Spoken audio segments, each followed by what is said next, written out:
Hello everyone, I am Tacit and welcome to the Gems of War Campaign 5, Week 6, Day 1. So today, of course, given that it's the beginning of the week, we will be going and going over all of the tasks. Of course, we still have the ability to go and repick them all and all that. However, of course, it still kind of matters what they are because you can end up getting synergies with a couple of them to make them go a little bit quicker. So still good to know. Of course, the full list is on the Gems of War forum underneath whatever topic this is. Let's see, the Campaign 5 Guide Week on the Gems of War forum. There's someone that keeps making all the posts for them, and it is very convenient, that is for sure. But anyways, as far as gold ones, we got Missive Skills 5x plus on Explore, Dungeon 6. Or no, Explore, Difficulty 6, yeah, that's what I thought the first time, yep. So Difficulty 6, so I can just quick kill that with Phoenicia. If you don't have enough damage for that, you can just Zugoff 12 or something similar. But we should be able to one-shot Zugoff that. For the other one, we just have to kill Sledge Paul 5 times. You could do this in the faction, however, the easiest way to do this would be to try to find someone in PvP who has 4 of them set on Defend, which hopefully some amount of people did. Aside from that, win 15 PvP battles. We could skip that one, though 15 PvP battles doesn't take too long, so we'll probably just do it. Missive Skills, you can also get that done through in Guild Wars this week, though you'd have to wait till tomorrow and the following day, so probably just better just to do it. Use the Missive Scale teams 15 times. This is kind of fine because you could do this with the Ward Lore event. Normally this would be a very annoying one, however that is a restriction for the Ward Lore event, so as long as your hero is specifically from Missive Scales or you aren't using a Missive Scales troop, you will be able to do that pretty easily.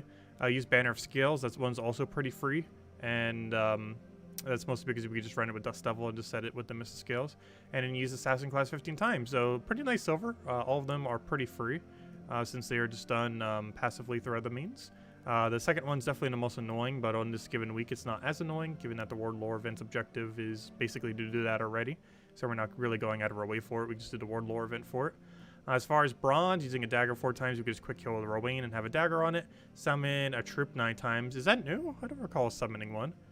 Actually, yeah, there might have been one before. The easiest way to do this is Elspeth. I'm pretty sure Elspeth counts. Is Elspeth transform or summon? Does it just kill them, then create a thing? I actually can't remember. We'll find out. But if I'm not mistaken, you can spam Elspeth, and it will work. I'm pretty sure just spamming Elspeth works due to how her ability counts. Use a Vault Key to kill 1 Treasure Gnome. I think this is kill 1 Treasure Gnome, and it's just written like that. But yeah, you could just find a Treasure Gnome and kill it. You don't have to use a Vault Key, though we likely will. After using like 40, I almost said 400. After using like 40 something last weekend, I think we could afford to use one more. Get 13 red kills, pretty straightforward. Just go to a location that has a bunch of red. Earn 200 gold in a battle, literally do any battle. Use 2 event keys, pretty straightforward. I don't care if we waste 2 event keys. Win 3 dungeon battles, it's literally just do daily dungeons. Complete 1 treasure hunt on 60 plus turns. Some people might skip this, we'll go do it though for a change of pace.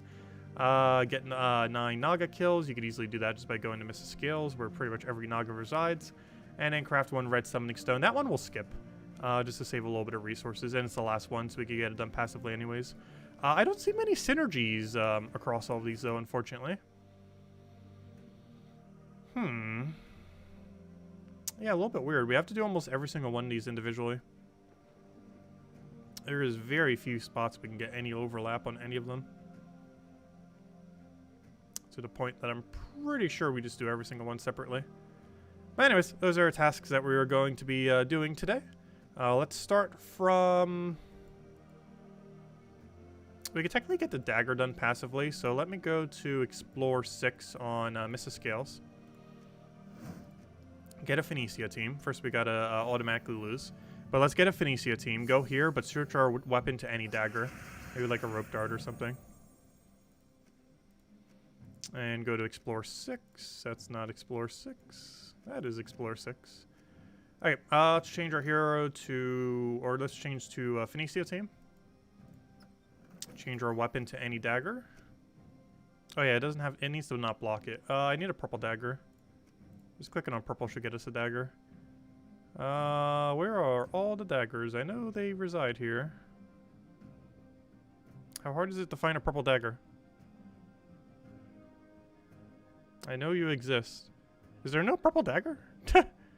Or at least one that doesn't use the other color. Strange. Okay, there's the easy way around this. Oh, blue, purple. There we go. Night Dagger. I know there's like a billion. Okay. So now this will do two things at once. Our 4 dagger kills, as well as we need to do this explore 4 or 5 times or whatever it was. Which theoretically could be a repick, but other gold tasks that are repick take so long that we might as well get this out of the way. And the one afterwards is going to be super easy anyways for gold. Also, I didn't say hello to everyone yet. Hello, everyone. Hello, Hung. Hello, Mister. Hello, Bill Warhammer. Hello, Eric.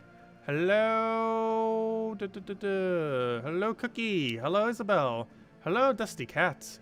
Let's see. When will we be doing a Hyrule Warrior stream of Calamity again? I was going to cover a video tomorrow and probably stream it on Wednesday, I think. I was somewhat considering doing the stream tomorrow, but I think I want to get some of the side challenges first, because what I said I would do for the next stream was all the level 50 higher stages on max difficulty. So I think we'll do that for Wednesday, but cover a guide on tomorrow and Thursday. So that'll probably work. So we'll do a guide, a stream in, and a guide. Tomorrow I'm mostly just going to probably go over the low lab and the basics with it. Pretty sure some other people already covered it, but I still want to cover it. Also, the few videos I have seen cover it, I don't think a single person even mentions that you could rebuy the weapons. Everyone keeps like saying that they're only buyable once, but you could buy them infinite number of times. The 6 new weapons, or you know, the 3 for Link, 3 for Zelda. Which is a pretty useful function. It also makes getting XP on them a lot easier, since you passively get those from so many stages. But yeah, stream for Wednesday, guide Tuesday, Thursday most likely. Yeah, I'll be covering it a bit more often for the next couple weeks probably. And then probably go away for it for a little while until the next DLC. So the next DLC should be pretty large. Still a lot I want to cover with the game. It's one of those things I meant to cover the first time around and never got around to. I'm actually surprised still after 7 months there's so many guide videos that still haven't been covered for the game. I feel like a lot of people during that 6-month period kind of stopped covering the game though. A good number of people did. Let's see. Let's grab the dagger. Okay, so this one we haven't gotten too many times before. I'm pretty sure we have before though. But we basically have to summon a bunch of stuff. I am pretty sure the easiest way to do this is to spam Elspeth. I need to find a team that we don't need. What is this even for? Oh, that was for that one video from when I was away on vacation. Because I was on vacation the other week when Age of Calamity actually came out, or the DLC for it. But I was still on vacation. And that's what this team was from. Because it was preemptively made for the video. What was I looking for? I am looking for Elspeth. And another one. And another one. And another one. And another one. Okay, so what Elspeth does is she creates a bunch of gem based on an ally's color. And then it kills them and summons them. This is pretty relevant that it kills them and summons them instead of transforms. Because not only does it count as a kill, but it also counts as a summon. And in this particular instance, we need to summon. So that's pretty much the whole premise we're going for here. We just set our banner to blue-yellow. So it feeds back into her. Maybe minus like green-brown, doesn't really matter. As long as mana goes back into her. And basically the whole premise here is we go to a low-level explorer. And we basically just spam her ability until we win. And that will count as our 9 summons. I believe this is the quickest way to do it. Theoretically, you could have a hero here too, but just to make sure we hit 9 in one battle, we'll do it this way. Does Sunbird count too? I'm pretty sure this is quicker than Sunbird. But yeah, Sunbird would probably also work.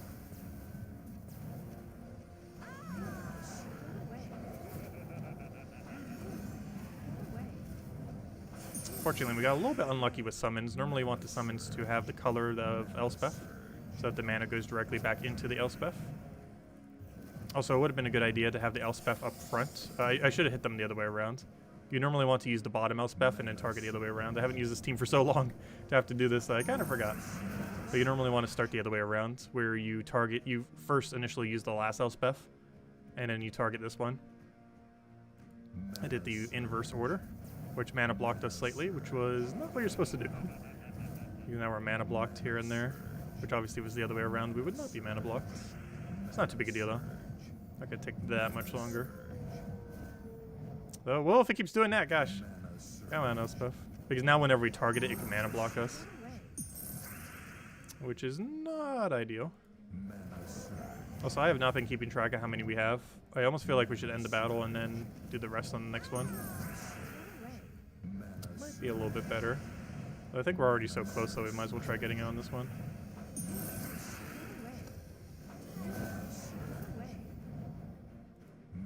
Ah, uses blue. Oh, at least both its colors are Elspeth colors. So now when we target it again, it's guaranteed going to make color back into her. I haven't used this for so long, I forgot to do it the other way around. It's fail. So much slower. It's not glacially slow, but relative to what it could be, it's quite a bit slower. Okay, that should be enough. And now we just have to kill it. And that's dead, and that should be way more than 9 summons. I have no clue how many, but that is probably more than 9. There we go. That's all you have to do when you get it done one battle. Though you want to start from the back of your team, not the front. Otherwise, they mana block you. It saves about half a minute to a minute if you do it the other way around. Alright, Treasure Gnome. Let's go and just use a Vault Key. Of course, we used so many Vault Keys for the Vault Weekend last weekend. But one more won't hurt. Let's see. I'm looking for... What am I looking for? I guess we'll use Night Spider. There's a lot of options we could do. I'll just use Night Spider. We did it the entire time last time. I'm not even sure if Night Spider is necessarily the most efficient way of doing this. But it works. And it's a fun team, so might as well. That's what we used last weekend. And it got the job done.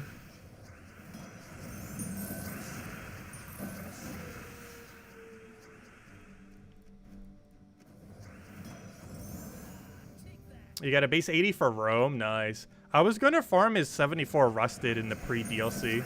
Good thing I didn't, because it would have taken forever. Well, not that I didn't. I just wasn't successful. I think I spent like 10 hours trying to grind for it and never got it. Now you can get a 74 for him, like, easily. The only issue now is getting his 80, of course. But I'm not sure how many I'm up to. I think I have about half the 80s now for Age of Calamity. I haven't had much time to farm it. But we shall be. Okay, so that's our one key that we needed to do. And today's schedule has just been all over the place for me as well, because I ended up crashing last night when we ended up doing like the 6-hour stream for the Vault event for this game. And I normally record the video then, but I just kind of crashed, and it's like, oh. And then I wake up in the middle of the day having not done anything else I need to do, and it's like, oh, whoops. And then of course the video got up a little bit later. Video's already up though, as you guys probably seen though. Let's see. Anyways. We gotta kill red enemies, and we gotta keep doing Explore, so we'll probably just kill the red enemies and Explore. And I will get the job done. So where is Mrs. Scales? We go to Mrs. Scales, we go to Explore. We already have it to the correct difficulty because we were just doing it earlier. And then we just switch to Phoenicia and be good to go. Oh, so I still have it named as Explore 5. It can kill up to Explore 6. I believe in some circumstances it can even kill up to Explore 7. I normally don't do it any higher than 6. Or it's consistently always going to kill, unless they have 10 or 20% bonus. But luckily, I believe it's Wild Folk and one other stat. I can't remember what the other one was. Oh, no! It's Wild Folk and Mrs. Scales, isn't it? They do have 10%. So one nice thing about Explore 6, I believe, even with 10%, we can still one-shot. Possibly even 20%. We're about to find out. Otherwise, it's going to be a bit annoying. Okay, good. Even 20% we can one-shot. The power of Explore 6. But that's why you wouldn't want to do it on Explore 7. 10% or 20% on Explore 7 would definitely not be one-shottable in the current amount of stats within the game. Might be eventually, but currently isn't. But Explore 6 sure is. Between the Curse or the Tome, which is better? Probably the Curse, because it feeds mana into itself. I kind of caught myself midway through the video and didn't even realize it. But yeah, the Curse is actually one of the better double gem creating weapons. I believe there's only 2 in the entire game that can do it into itself. Stone Slicer and Cobra's Curse. The reason why you don't normally see either of those 2 as builds is both of them are pretty bad typings. One is Naga, which are pretty bad other than Marilith and a few other exceptions, mostly Marilith. And Medusa's Tome has the Stone Slicer has the issue of Constructs. Constructs is a really weird typing that has pretty much no synergy. It also has very few good troops. The one exception to that is it does have Lord of Slaughter, However, I don't believe either of the 2 colors it makes goes into Lord of Slaughter. It creates blue and purple. Does Lord of Slaughter use blue? I can't remember. If it does, that would actually be pretty good synergy. If it doesn't, then one of the best things that Stone Slicer could be used for doesn't even work. I'm gonna double check. I actually can't remember off the top of my head. Oh, he does use blue. Never mind. Stone Slicer actually is good with him. Okay, Stone Slicer is not useless. Stone Slicer is actually really good with a Lord of Slaughter team. They usually go Lord of Slaughter, Stone Slicer, something, something. And if we ever get like 50% mana start Construct Hero class or something, that'd be pretty solid. We really need a Construct Hero class with 50%. If they do that like they did with mechs, it's going to substantially make Lord of Slaughter like the best thing in the game. It's going to be crazy how meta he's going to become just out of nowhere. If the Construct Hero class they eventually add has 50% mana start for Constructs. It will be pretty funny. I hope it happens. It'll be weird to see Constructs actually be meta. Because currently they very much aren't so. With a few troops that just happen to be exceptions to actually being not useless. Mechs I feel like have the same issue, but they already had their 50% mana start. Where a lot of mechs are completely useless, but there's a few that kind of make up for the rest of them. Also doesn't help that Adana is a really weird kingdom composed of humans and mechs that don't really have a proper synergy. Hope the kingdom eventually gets a rework. Though luckily it's carried by the fact that Tesla is so broken. Also, hello Mushy, hello Jan, hello Brandon, whoever else nice to say hi to. Let's see.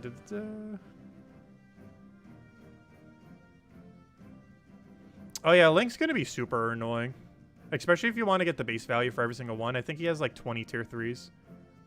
Though of course he only has one optimal tier 3 for each. It's Savage Lionel. Actually, I believe it's a Savage everything for all 3, if I'm not mistaken. The Savage version of all 3 is his best for his sword, spear, and hammer. I'm just reading through chat. What else did I miss? Also, hello Roman, welcome. What is the reasoning behind keeping Mang only at +5? So there's a weird mechanic in this game where if you have any modifiers above 5, casting the weapon takes ever so slightly longer.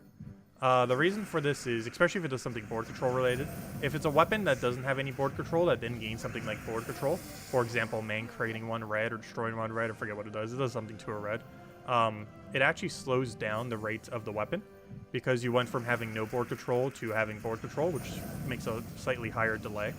But even if it has no board control whatsoever, and the weapon also has no board control, there's a weird mechanic where there's a slight delay because the stats and other things that it does, that makes the weapon take milliseconds longer to cast every single time. And while this is generally pretty irrelevant, if it takes like half a second longer, that starts to really add up when you use it a lot.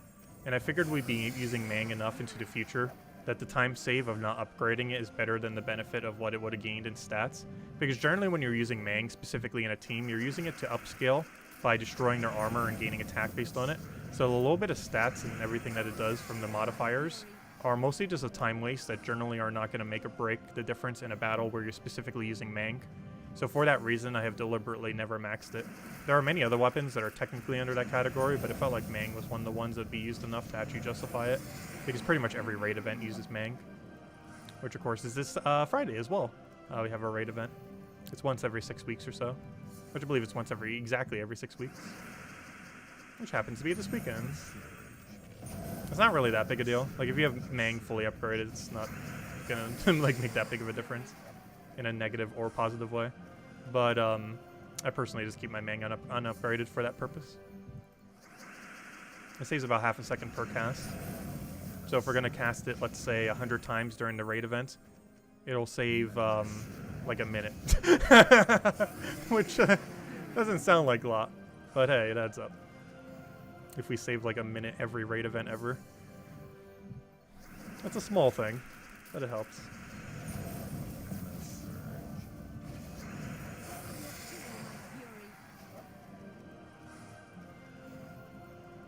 Keep in mind, doing that for any weapon that has board control does not actually save time.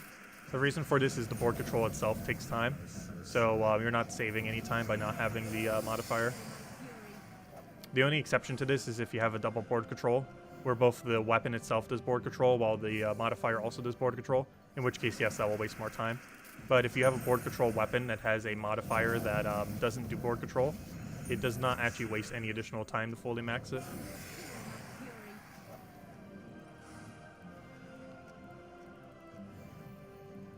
I'm not sure of an exact example of that right now off the top of my head. But a example of it acting negatively is Summer's Fury. Summer's Fury creates 6 red, but then destroys 1 red. So it actually has a slight delay additional from being fully maxed. I do have it fully maxed because it's a weapon you generally wouldn't use. But it's one of those instances where it's kind of annoying. Dawnbringer also is quite negative to end up upgrading. It destroys 2 gems. And while this can be beneficial for guild wars and stuff like that occasionally, it does waste time because the weapon has no board control and then it does board control of the modifiers. But yeah, there's a lot of weird instances with the perks where not having the perks is more beneficial than having the perks. This is one of the reasons why it's been requested many times in the past for them to basically have a way to like disable perks on weapons and stuff. And they said they wouldn't do it. They said they'd rather just balance all of them to, you know, work properly. But in doing so, they'd have to remove literally every single board control related perk from every weapon as a modifier for that not to have a negative effect on those weapons. They did it for some, but they didn't bother doing it for all of them. Mostly just the more popular weapons that people tend to use. Well, not all of them, because Dawnbringer still has it, so I'm not sure what their plan is for it. The weapons are a very small part of the game, so I'm pretty sure it's not high priority to do so. And most of the really good weapons people use don't have those problems. Though some of them do. Rope Dart technically has that problem, though it's one of the few instances where it's actually beneficial, mostly because it has an automatic extra turn. If it wasn't for that automatic extra turn, it would be detrimental, but the extra turn kind of makes it non-detrimental, which is nice. Hey, have we done enough Explore runs yet? I haven't been paying attention. I assume no. We had to do like 5 or something. Oh, wait, we already did enough. Okay. Good thing I remembered. I was just like grinding at it for no reason. Alright, let me go find the Sledge Paw because it will annoy me if we don't get it now. Plus it gets the next bronze task done anyways. Oh, plus it's PvP. Perfect. We'll get 3 things done at once. Hey, see, we did get some synergy. We got some synergy in there. Oh, Sledge Paw. Only 2 of them, though. Boo. But 2 is better than none. All I need to do now is find a 3 or 4. It won't be fine. Where is, I guess Night Spider? We'll use Night Spider. Is running 3 cleanse medals still better for Guild War defense? Yes. If you're in doubt of what to place for your Guild War defense, just do all Cedric medals. I mean Orpheus. I keep forgetting to change the name. But just set a bunch of Orpheus medals for cleanse, and you should be good to go. I do keep in mind if they're running stun, that can be countered. So possibly you might want to have like 20% mana star if the team doesn't already have 2 mana star, or if it doesn't already have any mana start, combined with 2 Orpheus. Because Orpheus medal will be countered if they stun it. And it's more common on some days like brown day, purple day, red day, pretty much any day where you could use Obsidius. Let's see. Hopefully it'll show up in a thumbnail soon. We got really lucky instantly finding 2. Can we get lucky finding 3 or 4 in the next battle? Please appear. I know someone's setting as their defense team. There's no way no one has set 4 Sledge Paws. Someone somewhere has set that as their defense team. It's just a matter of finding them. We got really lucky with the first one. It just does not want to give us the second one, does it? There's a few alternative ways of doing this, though. Like, we could be doing the faction or something. However, this is technically the quickest way of doing it. Even if it takes us, like, 30 attempts to repick it. Gosh, why is no one setting Sledge Paw? Find it instantly and then can't find a single one. So we got lucky with the initial 2, if nothing else. I'm checking the firebombs because it could be a firebomb team with a bunch of Sledge Paws. If you're wondering why I'm clicking on every firebomb I see. Though it seems to just be firebomb teams. Oh, there we go. Hey, that's what we're looking for. Found it. Exactly 3. Perfect. That's the last 3 we needed. And that wasn't too bad. A little bit too many repicks, but not that big a deal. Gold is very free. There's definitely not a lack. Oh, that was enough damage. Fail. There's definitely not a lack of gold in this game, that's for sure.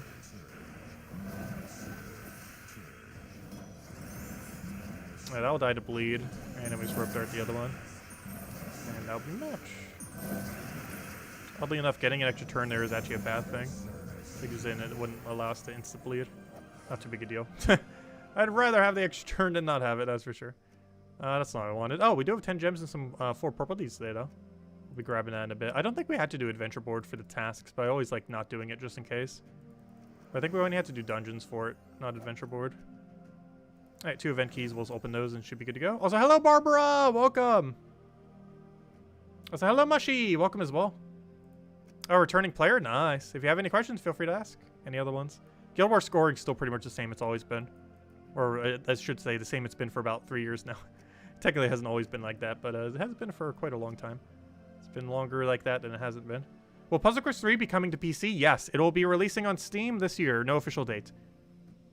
Assumably this year. They didn't actually 100% confirm it's this year, but based on what they said earlier, it seems kind of like they will. But yes, it's 100% coming to PC on Steam. They already have a Steam build for the game, but it's a dev-only Steam build. It's not officially released yet. The only thing it's on right now is Android. You can play it on BlueStacks on PC currently, though. That's how I play it normally. But it's going to have an official Steam release, hopefully in the next few months. No official date, though. Okay, so what was I doing? I was about to go do something, and I completely forgot what it was now. There's something related to this. Oh, yeah, 2 event keys. Aha. Let me go do that. Also, event keys are really bad value this week, by the way. I'll still throw down 2 because it's a lot quicker than doing whatever the alternative is. And we have more event keys than we know what to do with. Okay, dungeon. That's pretty easy. Just do daily dungeons, something we're already going to do today anyways. Just got to make sure you do it in the right order, otherwise you have to wait till tomorrow or repick it. I'm looking for, I guess, Rowan? Phoenicia's fine. Your potato BC can't run BlueStacks. Aw. It's kind of funny. The game, my phone is so low quality that the game actually runs better on my PC than it does on my phone. It runs better on my PC on an emulator than it does on the actual phone that it's made for. Which is kind of funny. But that's mostly because I have a low-end phone but a high-end PC.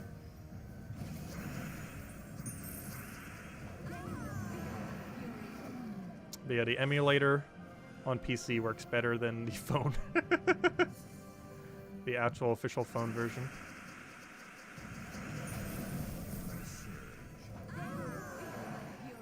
There we go. Yeah, we'll probably do a Puzzle Quest 3 stream this week, if and only if we get an update today or tomorrow. There's a good chance we will. And if we do, it should be a pretty beefy one.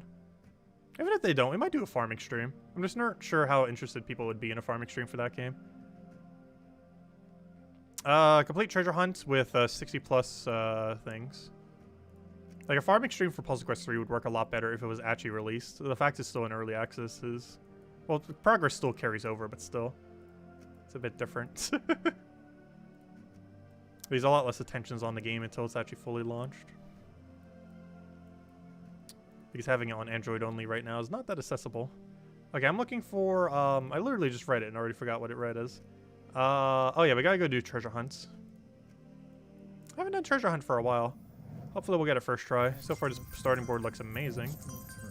If we just keep that up the rest of the time, we'll be good to go. Yeah, this is a really good starting board. Insanely good. Oops, accidentally wasted a 5 times there. Getting 2 5 times in a row does not give you the benefit of both.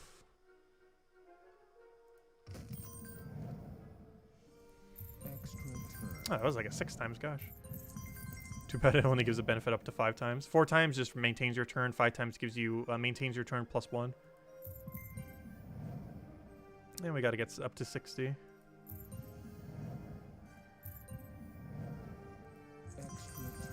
Okay, I'll take that over. Oh, nice lucky cascade from Sky. That was super lucky. Tried for a bronze bag there. Gosh, we're just getting lucky everywhere. We could try for double vault if we wanted to. I normally don't bother because the loot for this game mode is so underwhelming. Unless you really need gems, in which case it's not too underwhelming. But if you have more than like 5,000 gems, you're probably never playing treasure hunt for gems. Since you kind of already have enough, and it's better just to farm a gnome event, which you just had. Plus a new mechanic that's coming next patch, I believe is going to make treasure hunt even worse. Indirectly. Not directly, but indirectly in the sense that the new farming method that's coming next patch is probably going to be so effective that playing Treasure Hunt will never be viable again until they buff Treasure Hunt, which I really hope they would do at some point soon. It's been needing a buff for a very long time, and after next patch, it's going to need a buff even more than it's already needed it for ages now.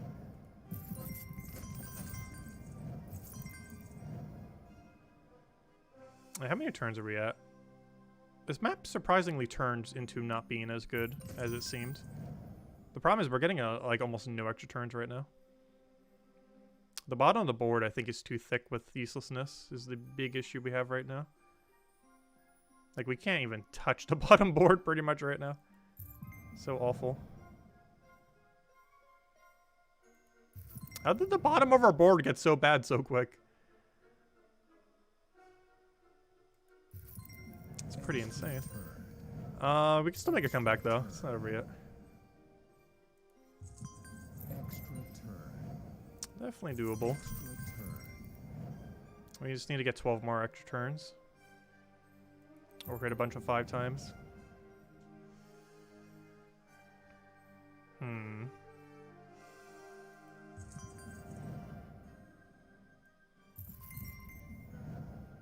sure if that really helped us. Should probably left it there. That's luckily a 5 times. Chained into quite a bit as well.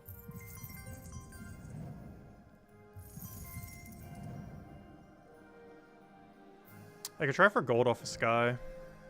I don't think there's a safer move here. Oh no, I can't even do that because it's going to connect immediately.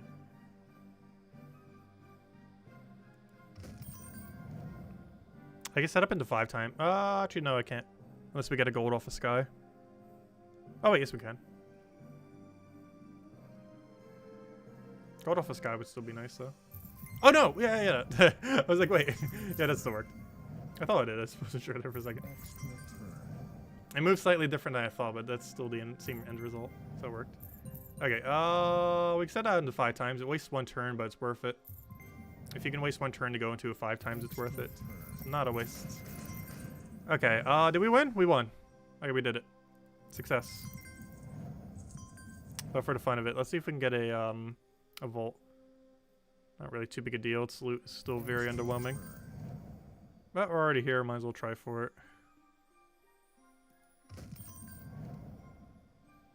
Okay, I got 2 reds right next to— oh, we got a vault. We did it. Yay! We win. Alright, let's just end the map now. I highly doubt we're gonna bother getting double vault right now. Not our goal. We just came here to get 60 turns. I didn't even see what we got from the vault. Oops.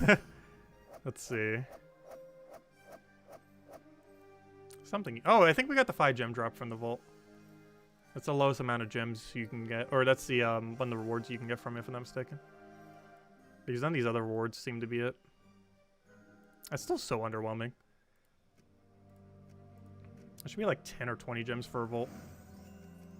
At least 10. Because the 2 gem key drops is worth like 18 or 20 gems, depending on how you look at it.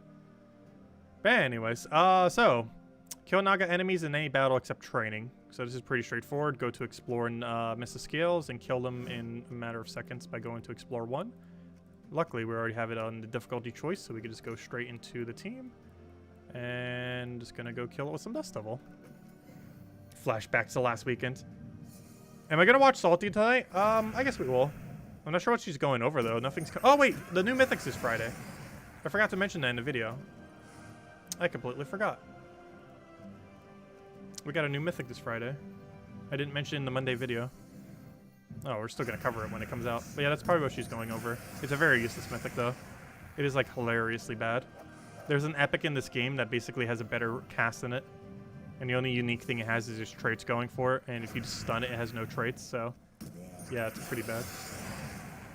1 single stun makes it 2 times worse than an epic if it gets stunned. And that epic already was considered not that good.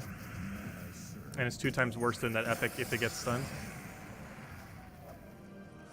Because almost all its value is in its 3 traits. And even those aren't extremely good. I see the premise they're going for. It just doesn't work in practice.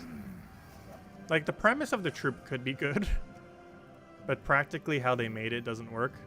The main thing they would have to do is replace the gain 5 to a random skill into either impervious or that indestructible trait. If they did that, that mythic would be a completely different situation.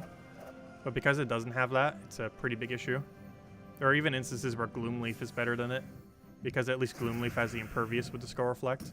Whereas this thing might have its higher Skull Reflect, but it has no way to protect the fact that it has that Skull Reflect. Single stun and it's down. We already killed 9. Gosh, there's so many Nagas there. Like every battle's like 3 or 4 of them. Alright, red recruits. I'm gonna repick this one, just so we don't have to waste some of the summoning thing. There we go. We just gotta kill some yellow. That's free. We get yellow everywhere, obviously. Alright, let's go do all of silver.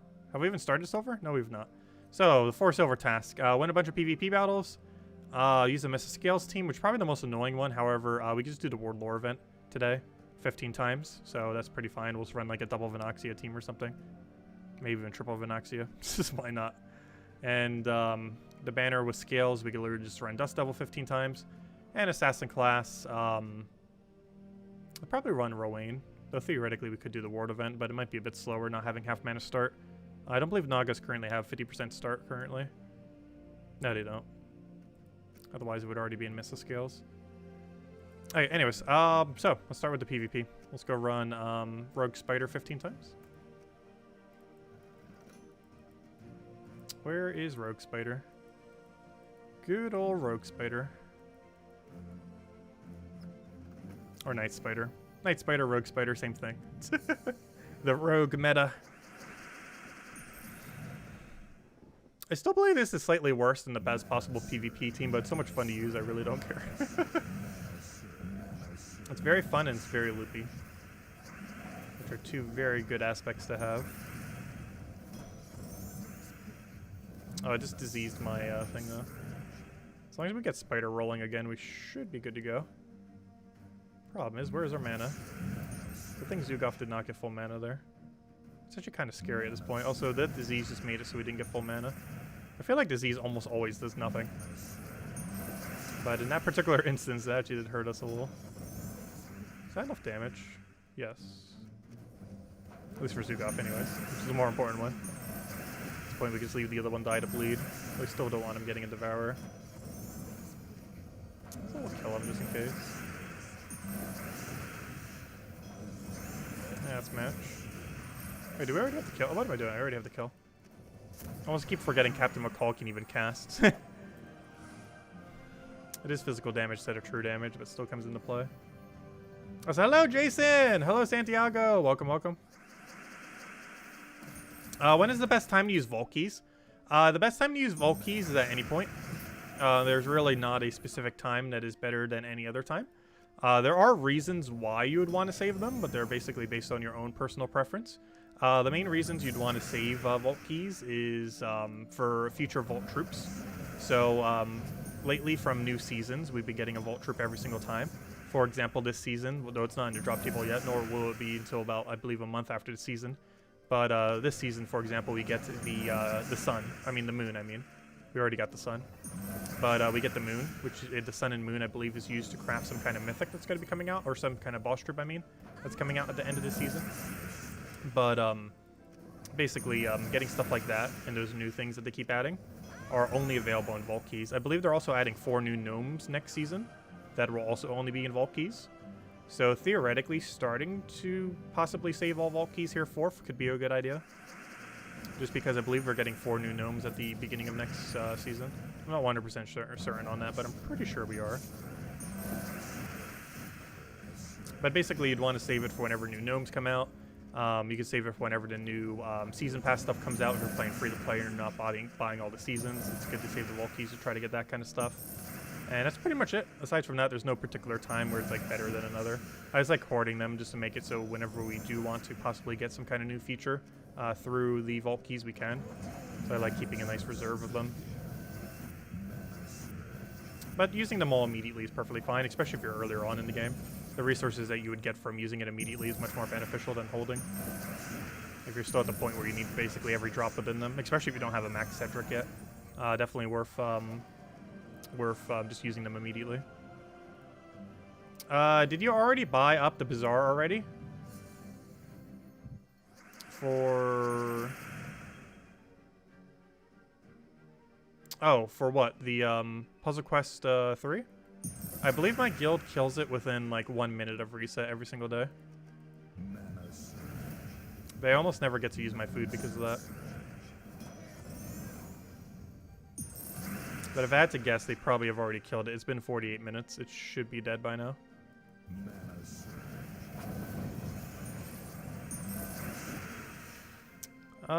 Let's see. We'll throw that down.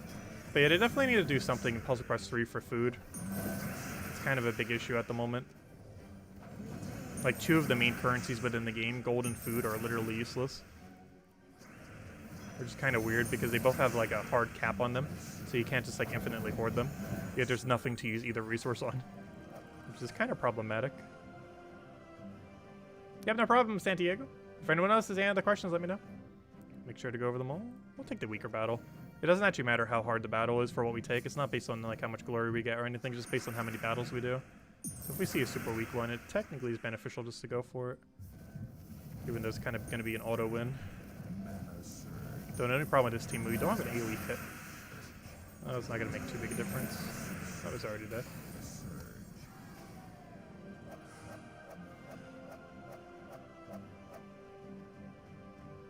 Oh, a defend team guide? I've been meaning to make an updated one. It's a really complicated concept to go over. Because it requires 24 unique good defend teams. Or 24 unique good troops, 6 teams. And the big issue with this is, since you have to use unique troops, it basically makes it so if you're missing, like, let's say 2 of the 24, you might have to build completely different teams. Which is the big issue with ever making a guide on defend teams. Is, let's say I make 3 sets of 3 teams, or, 3 full sets of 6 teams. And if someone's missing even 1 troop, they might have to revamp multiple teams. So it's kind of hard to go over guides for this in anything other than in concept of what to do. In the sense that you want all 24 to be unique, and you just want to make each composition kind of based around something that other teams wouldn't use. For example, Yagwe Queen of Tanya generally wouldn't be used in any other team other than the Yagwe Queen of Tanya team. The Divine Spell Aquilin team wouldn't be used in any kind of other team other than Divine Spell Aquilin. The Life and Death are Arachnian Weavers, another concept like that. As well as King Avalon, which 50% mana starts them all. Basically, those kind of concepts where it's unlikely they would be used for a different team. So that you don't end up having to worry about overlap. Okay, what task were we on, by the way? We were on... Wait. Was I doing casual PvP? Oh, no. Were we doing casual PvP the whole time and I didn't realize it? I meant to be doing ranked. I didn't realize I wasn't doing ranked. Fail. From when I clicked on casual PvP earlier to repick for the sledge poll, I didn't realize I was still in that menu. What a fail. I knew it was ranked PvP, I just didn't realize I wasn't actually doing it. What a huge fail. Well, 15 more battles. Oh, we're silenced. Oh, also that's kind of bad. We should probably just retreat. We got silenced. You told me twice? Oh, I didn't see it a single time. My bad. I need to get better at reading chat. 5 years of doing this and I'm still horrible at reading chat. Though in all fairness, I'm an extremely slow reader. And my eyesight's not the greatest. That's why we have these glasses. Also, I need to get new glasses soon, too. How did last night's stream go? Really well. Very tiring. Kind of crashed last night. That was a lot of fun.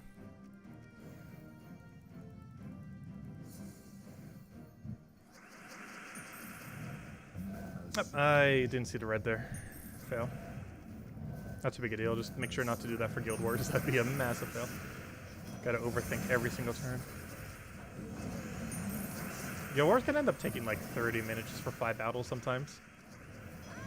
Even if the battle normally would be winnable within 1 minute, you just have to overthink so many things sometimes. Just because of how important they are not to lose.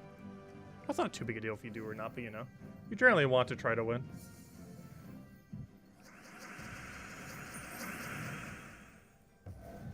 These reward payouts for that game mode's still kind of underwhelming.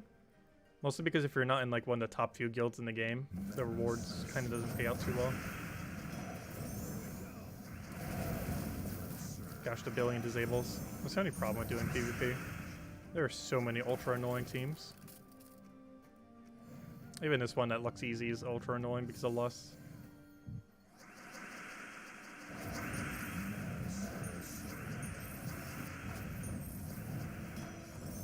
Also, there's that really annoying lycanthropy troop too. It's not actually good, it's just annoying. There's a difference.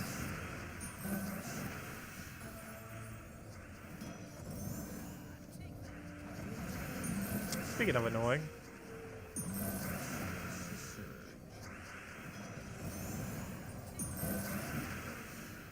At least he doesn't have stealthy rogue.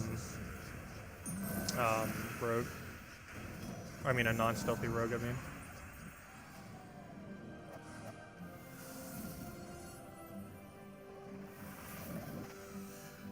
I'm gonna take the weaker battles.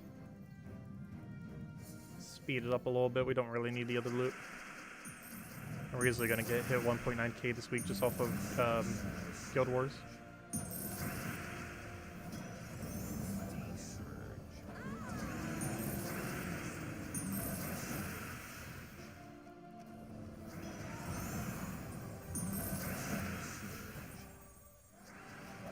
Does Growth Pack give you Mythic immediately?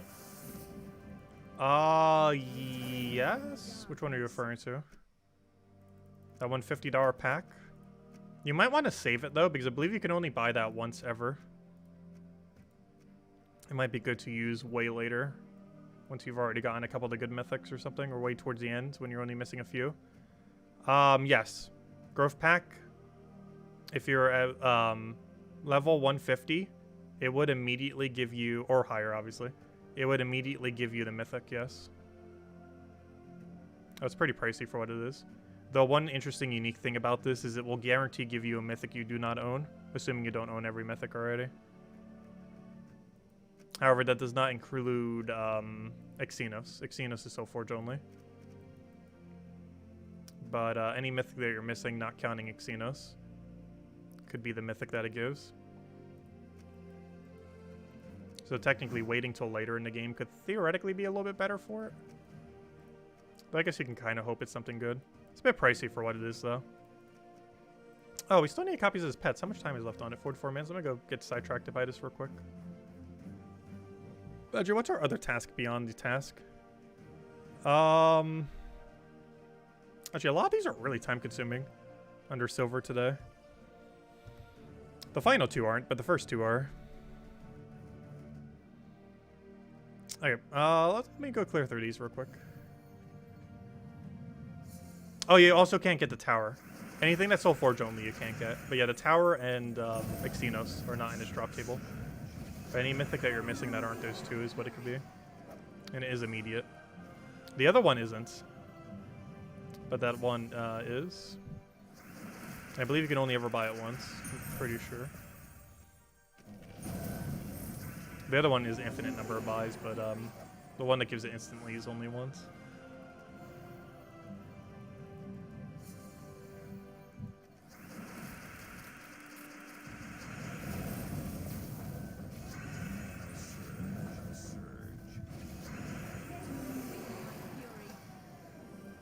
Oh yeah, crafting the tower does not consume Emperor. They end up doing that to all the due to all the backlash when Enraged Carandera first came out. So they literally just made every single thing that requires a troop not consume the troop. Because they didn't really explain it properly initially, and then they were like, we're just going to make it not consume for everything.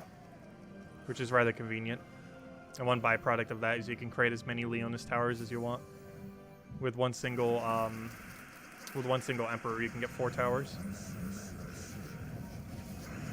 There's not really much of a need to ever run 4 towers, other than to troll people into thinking they're playing invasions. Actually, that would be pretty funny to do on an actual invasion weekend. We might do that next invasion weekend. Set our defend team to 4 towers. So when someone does PvP, they might think they're still doing invasions. Though they'd probably notice based on how low the stats are. Because obviously the towers during the events get way higher stats compared to normal player stats. What if they're at the mid-range of the event? It could fool someone.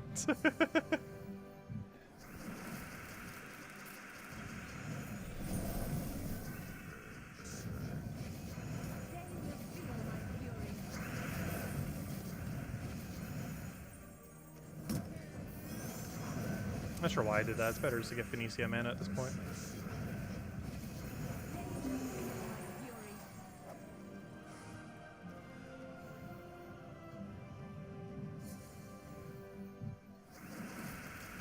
Hello, Logic Slayer! Welcome.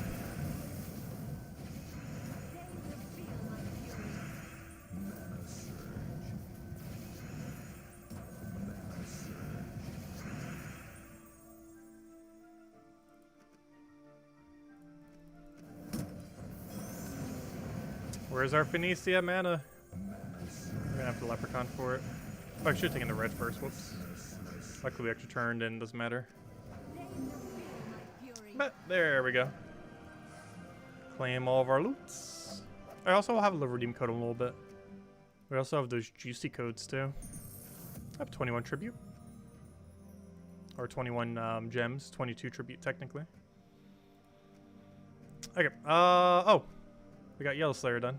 Yay, all of bronze is done. Now we just got 4 annoying yellows. I mean, silvers. Well, technically only 2 of them are annoying. The first 2 are annoying. The second 2 are not annoying. And that reminds me, did I ever buy the season pass this season? Yeah, I did.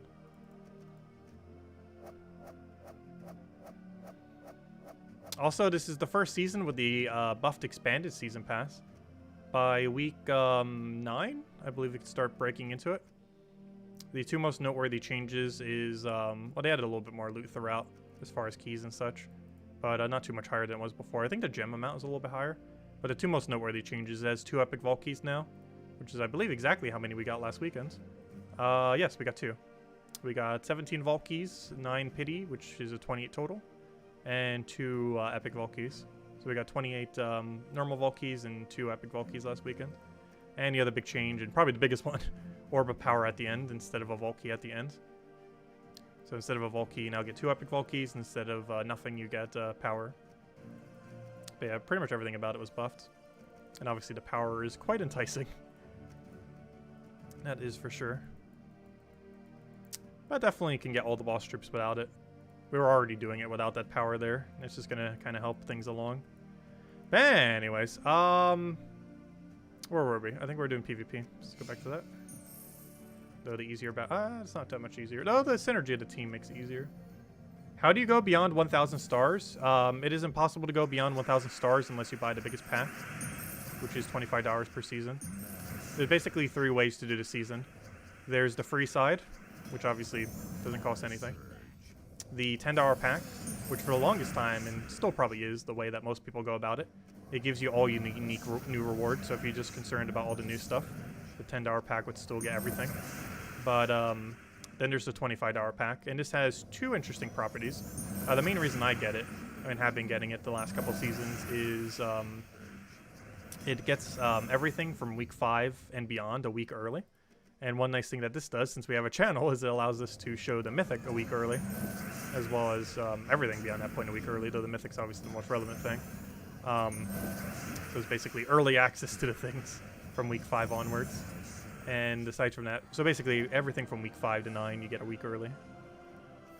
Because your week 5 is basically week 6, so on and so forth. So in week 9 you get the week 10 reward. And the extra stars that you get from that is required to get to beyond 1,000 stars. Because it gives an extra 20 per week for 200 total.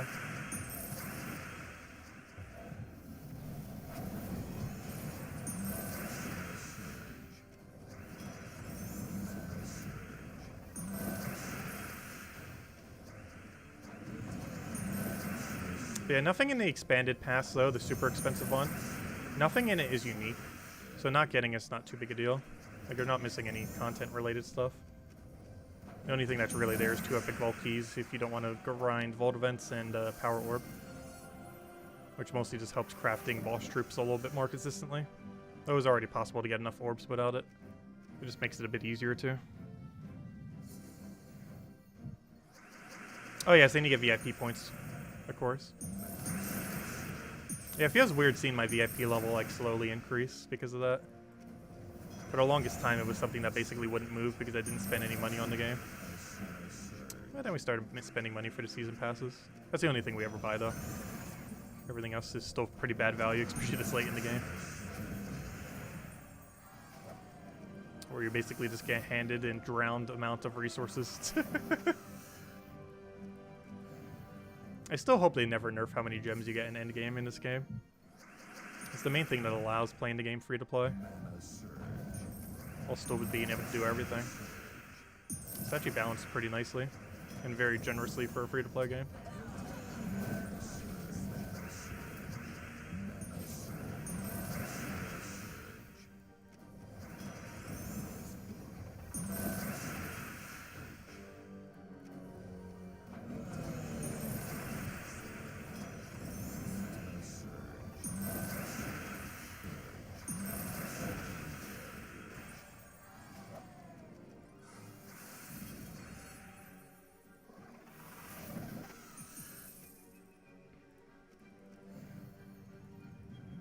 But at the beginning of next season, I might make a, I might do a money guide again, finally, for the game.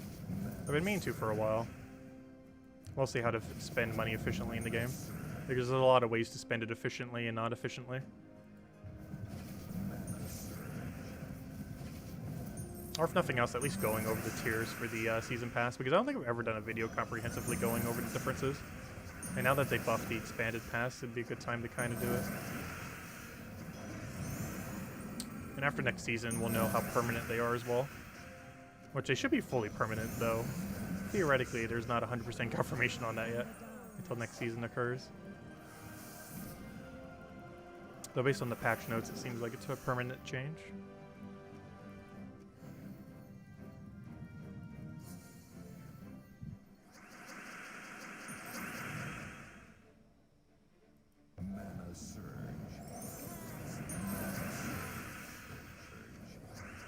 Yeah, money guide and a gem guide are definitely things we need to cover again at some point. We've covered both in the past, but the game has been quite a bit different since we previously have covered them. Particularly gems. There's so many more things to use gems on now.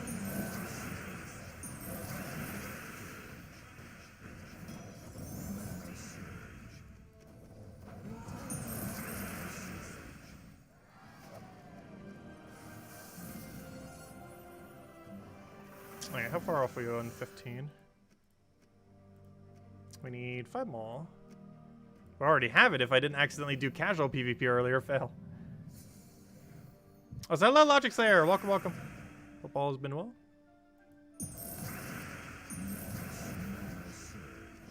We'll have the code in a little bit.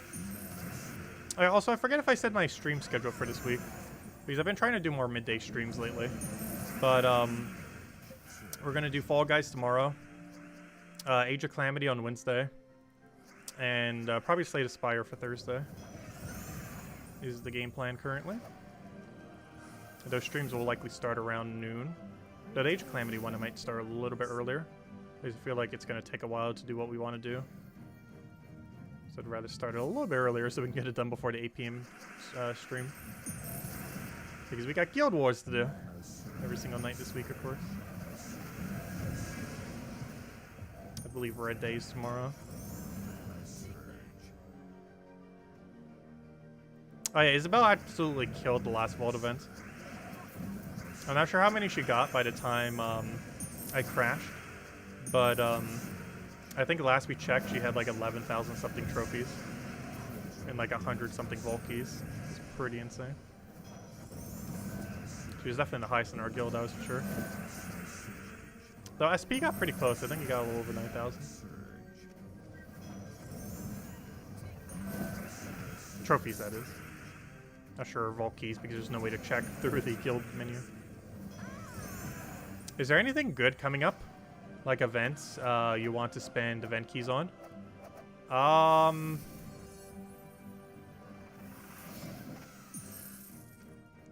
can check.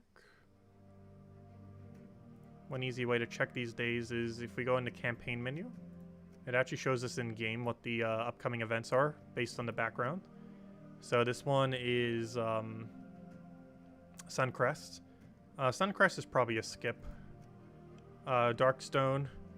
Darkstone has a few options, but is also probably a skip, unless you really want to get Possessed King. Merlantis, also probably a skip. And Magrim Woods. You'd probably want to make sure you have 50% beast mana start. 50% beast mana start's going to be pretty good because I believe the mythic and the boss troop that we're getting at the end of the season both count as monsters. Yeah, Phoenicia and Possessed King. Oh yeah, I forgot. Phoenicia is in Suncrest, isn't it? And Mother of Darkness is in... you're right. I forgot about Mother of Darkness in Darkstone too. Yeah, I forgot. They have good mythics. But you have to keep in mind, getting mythics off of event keys is still very rare. You need to have at least like 1,000 event keys going in if you're going to be doing that. Normally when I say if event key drop table is good or not, I'm referring mostly to the legends and below. Because most people generally don't have enough event keys to go for a mythic. Or at least not on a regular basis. We happen to. Because I think we're at like almost 9,000 of them. But generally, a lot of people don't. Because to try for a mythic, you need a little over 1,000 event keys. Which is a lot of event keys, of course. Definitely takes the time to build them up. So I think we got over 50 to 100 event keys last weekend. I think it might even be closer to 100. We got to drop like 3 or 4 times off the Cedric. It gives 18 both each time. It's 15 with 20% extra.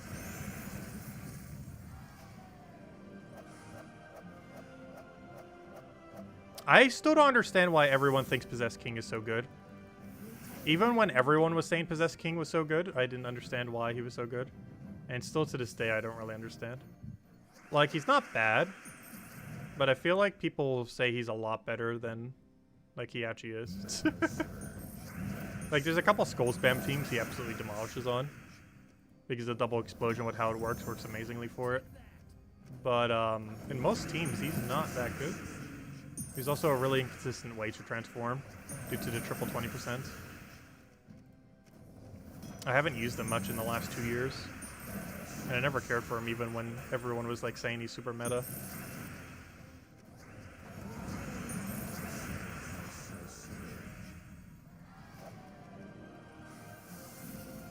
I believe my most recent tier list had him in A tier too. I didn't even put him in S tier. Even though a lot of people put him in S tier. I should have went for the Bombot team.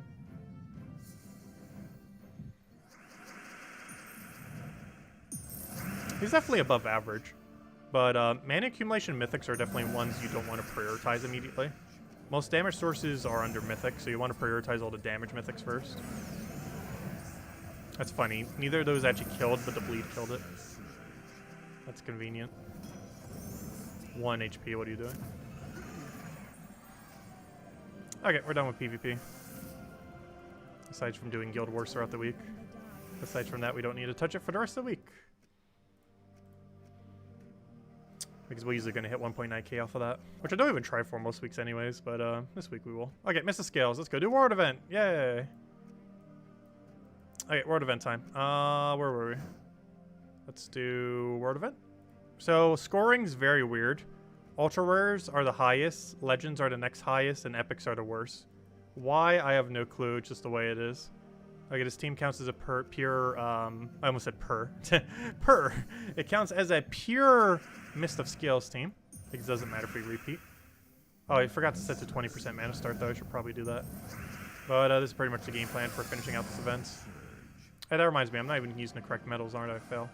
Let me go claim all these rewards and buy the thing, because I didn't buy the thing yet.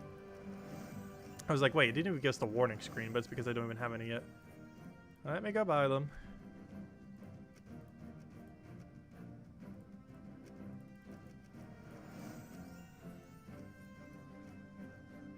Alright, let's go do it. Okay, where were we? Let's go back here. Keep taking the ultra rare. I forgot, I don't need to change my medals. Just clicking this will force me to have to. Oh, can we do the glitch? Oh. Yeah! They still haven't fixed it. Hopefully next patch they will. It's always fun seeing that every Monday. How broken the coding is in the game. There we go. And then it just magically fixes itself.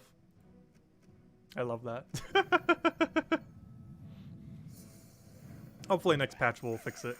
Though it's such a small bug, I'm pretty sure it's going to go under the billion small bugs that they're never going to fix issues of the game. That are all so small that they never bother fixing them. Like, obviously that has no consequence on anything.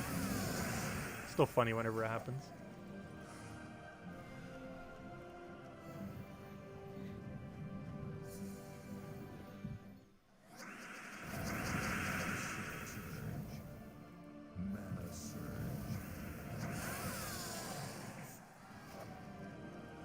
I'm pretty sure there's at least 50 bugs like that in the game.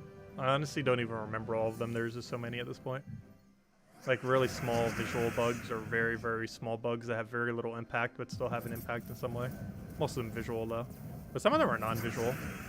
One of the most noteworthy non-visual ones that still drive me crazy is when you kill off of HP steal, off of a trait, particularly Iron Gut and Yagway. Particularly Yagway does it the most often, I would say. They have a weird like slowdown effect that lags the game for like an extra second or two for no apparent reason. And it is so annoying. Even though Yagway is very powerful, he does sometimes waste a second or two because of that.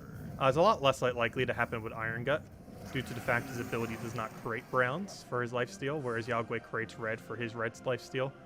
So it happens a lot more often on Yagway, due to the fact he creates the color he lifesteals off of, so he sometimes gets the kill off of that lifesteal a lot more often than Iron Gut would.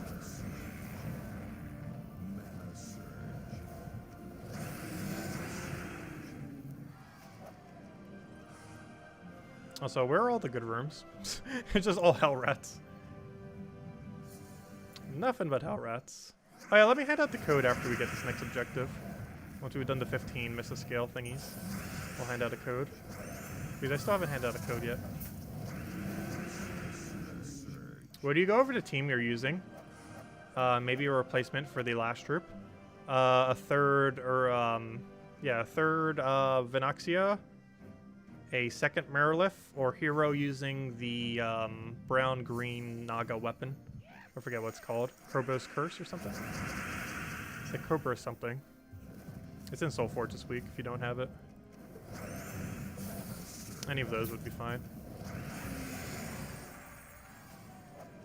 Honestly, I don't even think we're really using a Reale. I think we casted her once.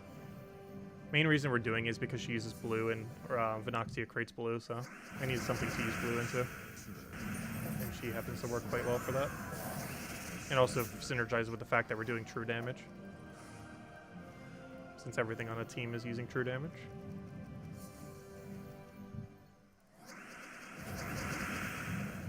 Oh, we're 1 mana short.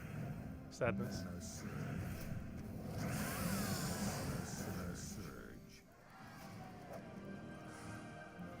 This is such a poison-based kingdom, yet so few of them actually have the ability to poison, which is pretty funny. Nor do any of them actually do anything with the poison for the most part. Like, their ability is like so poisonous, yet like almost none of them do anything substantial with poison. I really wish Mrs. Scales would get a rework. It might actually make poison viable.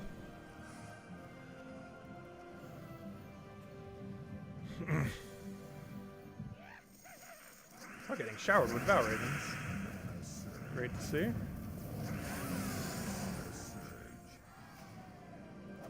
Yeah, this place has a lot of true damage options. But it doesn't have much poison synergy, despite it being a poison-based kingdom.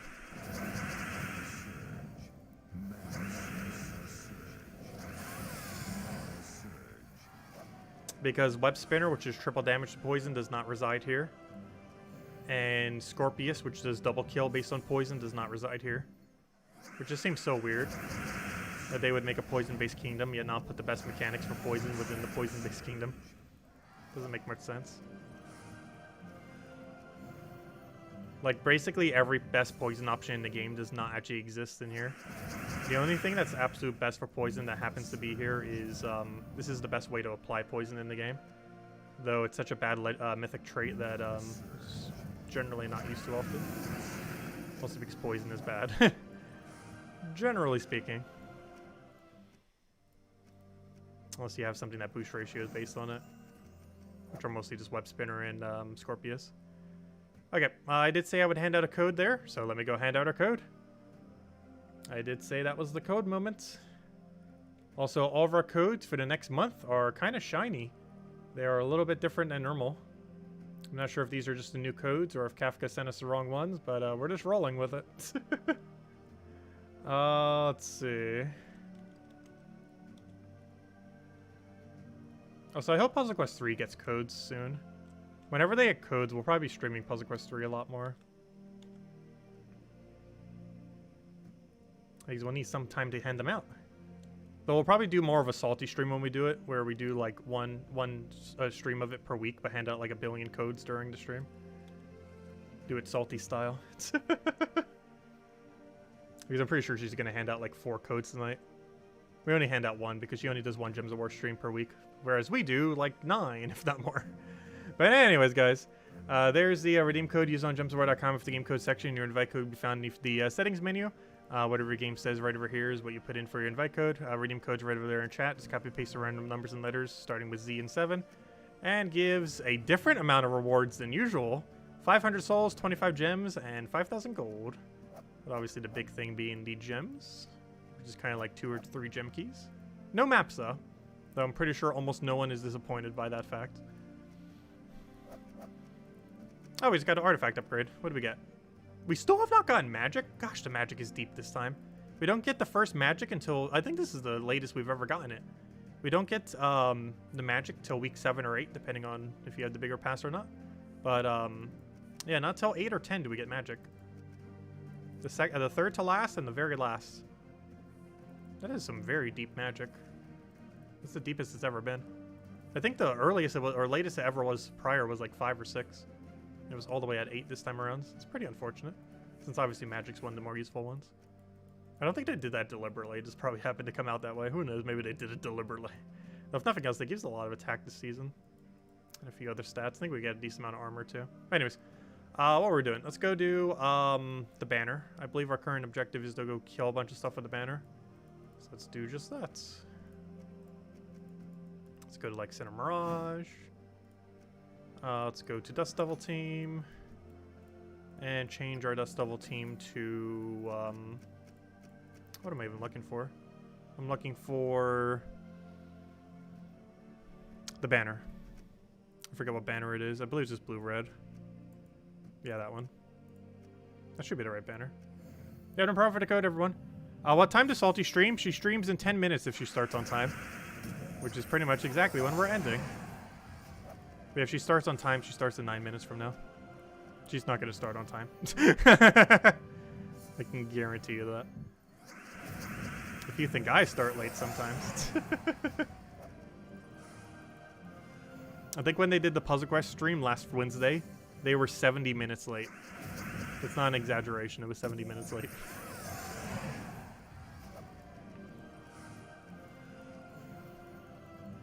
Although it was due to technical difficulties. Still 70 minutes late.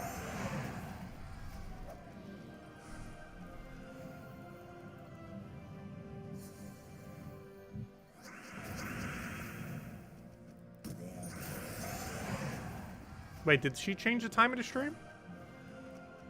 I always recall it being at 9:30.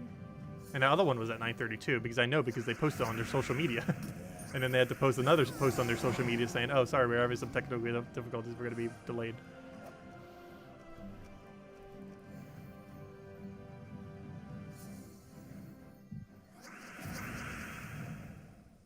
What games does she stream? Well, she's the community manager for a lot of Infinity Plus 2 games. And by a lot of Infinity Plus 2 games, I mean literally every game they have that's a live service. But currently she streams Gems of War on Monday and Puzzle Quest 3 on Wednesday. Also, I believe the Animator is going to be on Wednesday. Either Animator or Kafka. I can't remember. Kafka's also the one who makes me the codes now. Because apparently that's not Salty's job anymore. So now I gotta bug Kafka for it. But yeah, I believe the Animator. I'm actually curious to see what that will be like. Because they might accidentally leak that they have a lot more stuff planned. Because obviously they had to hire someone to do 3D modeling. But I'm surprised they have an in-house person for that. I assume they would have outsourced it. But that kind of would imply that they plan on doing more models, which I hope they do.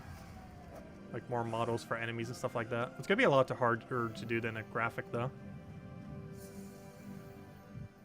Oh, did I say Kafka? I meant Syrup. They are 2 different people, aren't they? They are 2 very different people.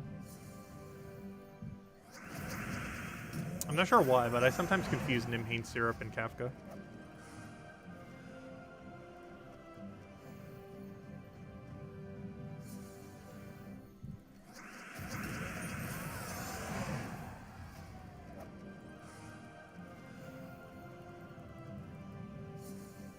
Actually, I'm not sure if Nimhane even works on Puzzle Quest 3. I forget what she even does for Gems of War. Whatever it is, it's important, but I forget. She does something important, Gems of War related.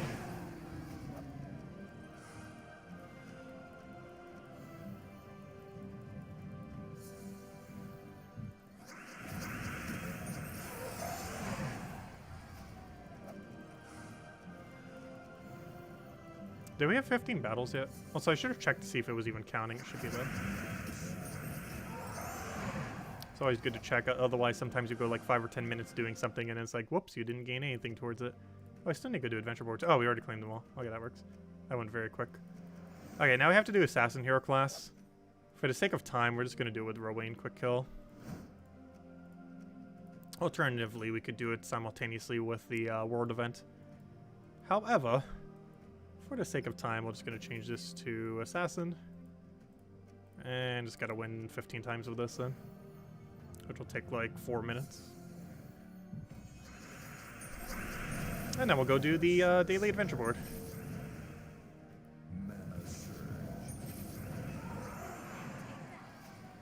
Yeah, Nimhane, I think, is almost like second in command for Gems of War. Like the thing below Surian, if you were to like tier them all. I know she does troop balance. I know she does a lot of management for the game. I believe like regarding scheduling and other stuff like that. I believe she's something like a manager, but instead of a manager for the community, she's more like the manager for like the people that are working for them, essentially. I believe that's her role. Doesn't that have a proper name in business? But she's basically the manager of the employees, while also managing some things like the scheduling for the game, troop balance, and some other stuff. She's like the highest role below Surian, who's the lead developer of the game.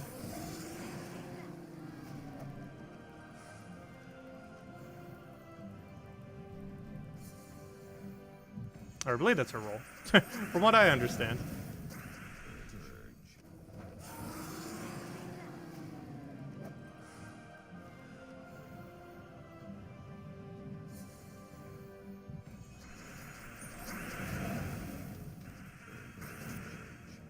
Yeah, Program Manager might be the name for it. I'm not sure if that's actually her job title or not, but that seems like around the role of what she does.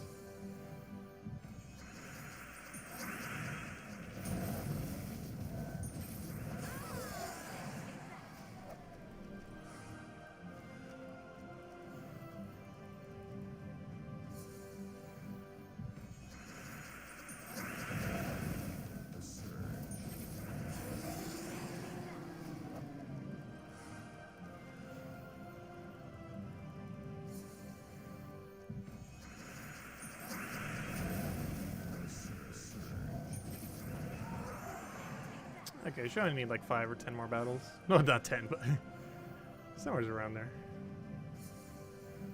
Cookie, I don't understand your question. Either times that you typed it. Unless it's a joke. In which case I don't get the joke. I don't understand the question or the joke. Whichever one it is.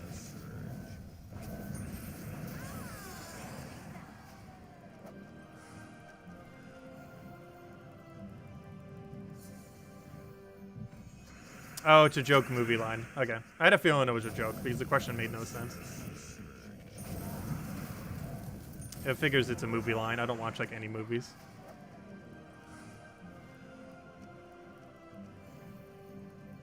I am very uneducated on movie lines.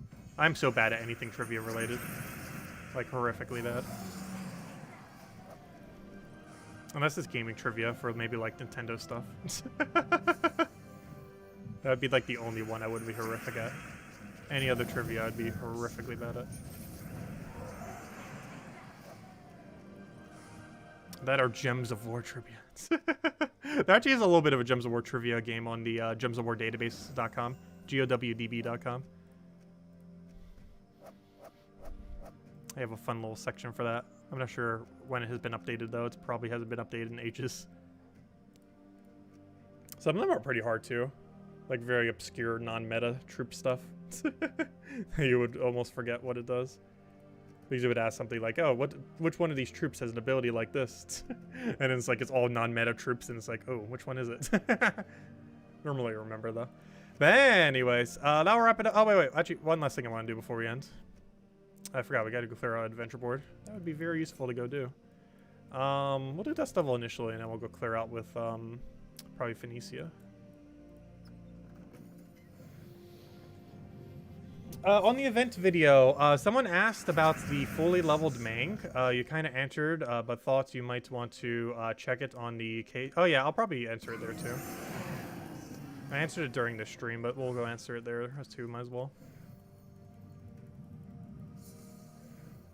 But if anyone else has any other questions, let me know. Otherwise, we'll be streaming same time as we do every single night. 8 p.m. Eastern Standard Time every time this week. We'll be doing Guild Wars every single day. Don't forget to go set your Guild War defend teams and get your stats and everything.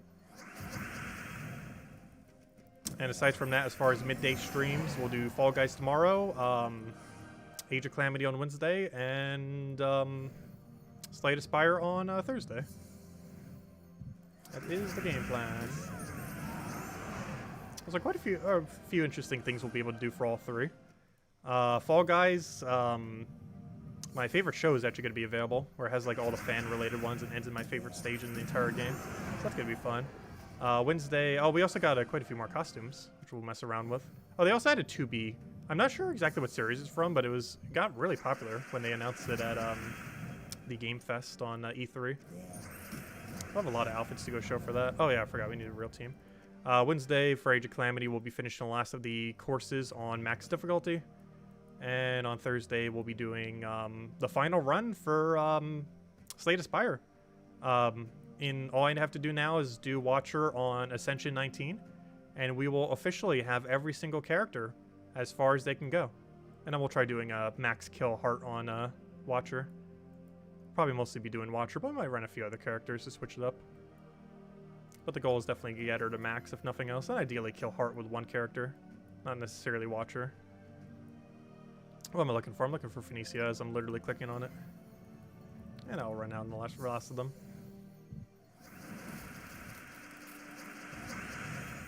You still haven't downloaded on Steam yet? It's an amazing game. I highly, highly, highly advise it. It is such a good game.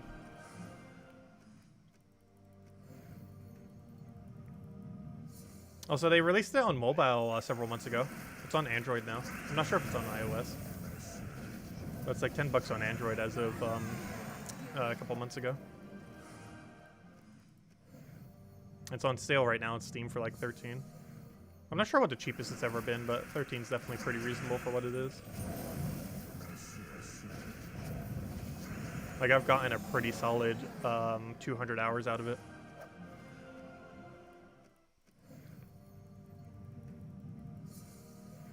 Over the course of this year. Like, we played it, the first time we played it was on New Year's Eve, actually. And since then, I think we've got 210 hours, I believe.